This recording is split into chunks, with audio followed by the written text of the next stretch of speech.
Welcome to Nikhil's kitchen. இன்றைக்கி நம்ம நிகில்ஸ் கிச்சனில் வாழைப்பூ புளிக்குழம்பு தாங்க பார்க்க போகிறோம். வாங்க எப்படி செய்கிறதுன்னு பார்க்கலாம். முதல்ல மசாலாவை ரெடி பண்ணிக்கலாம். ஸ்டவ் ஆன் பண்ணி ஒரு கடாயை வச்சுக்கலாங்க. இப்போ கடாயை காஞ்சதும் கொஞ்சமாக எண்ணெய் சேர்த்துட்டு சின்ன வெங்காயம், இஞ்சி, பூண்டு நல்லா வதக்கிக்கலாங்க. இது கூட ஒரு கொத்து கருவேப்பிலையும் சேர்த்துக்கிறேன் மணத்துக்காக.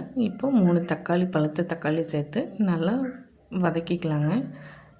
அது கூடவே ஜீரகம், மிளகு, சோம்பு சேர்த்துக்கலாம்.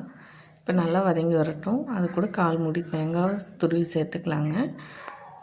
நல்லா அதுவும் வதங்கிட்டோம்.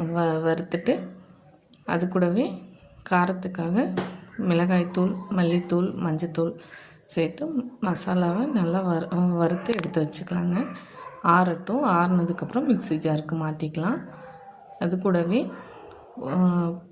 கொஞ்சம் தண்ணி சேர்த்து நல்லா அரைச்சி எடுத்துகிட்டு வந்துடலாம். ஃபைன் பேஸ்ட்டாக அரைச்சிக்கலாங்க. நம்ம சேனலில் நிறைய பேர் ஃபாலோ பண்ணுறீங்க.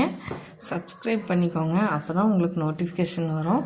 நான் போடுற வீடியோஸ்லாம் அப்போ தாங்க உங்களுக்கு தெரியும்.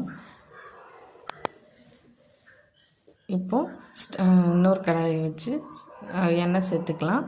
எண்ணெய் சேர்த்துட்டு கடுகு, வெந்தயம் சேர்த்து நல்லா தாளிச்சிக்கலாங்க. அது பொரிஞ்சு வந்ததும் சின்ன வெங்காயம், கருவேப்பிலை சேர்த்து நல்லா வதக்கிக்கலாம்.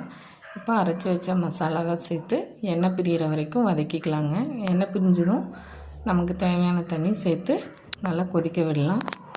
கொதி வர நேரத்தில் ஒரு லெமன் சைஸ், சின்ன லெமன் சைஸ்க்கு நான் புளியை கரைச்சி சேர்த்துக்கிறேன்.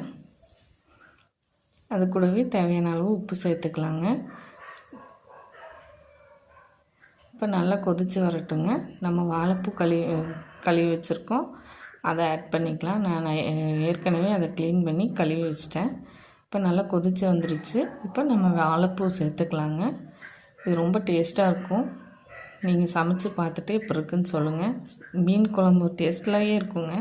ட்ரை பண்ணி பாருங்கள், ரொம்ப நல்லாயிருக்கு. இப்போ குழம்பு ரெடி ஆகிடுச்சு.